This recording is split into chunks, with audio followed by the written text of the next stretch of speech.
You have calculated the anion gap and found it's elevated. Great, but your interpretation isn't finished yet. What if your patient has more than one metabolic disorder at the same time? That's where the delta gap comes in. The delta gap compares how much the anion gap has increased with how much the bicarb has decreased.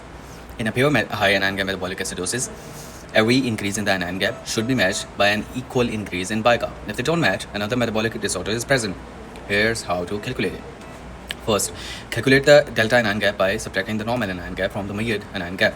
Assuming a normal anion gap of 12, if your patient's anion gap is 24, then the delta anion gap is 24 minus 12, which equals 12. Next, calculate the delta bicarbonate by subtracting the patient's bicarbonate from the normal bicarb.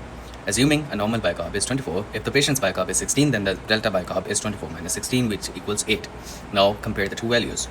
If the delta anion gap and delta bicarb are approximately equal, the patient has a pure high anion gap metabolic acidosis. If the delta anion gap is much greater than the delta bicarb, there's also a metabolic alkalosis because the bicarb hasn't fallen as much as expected.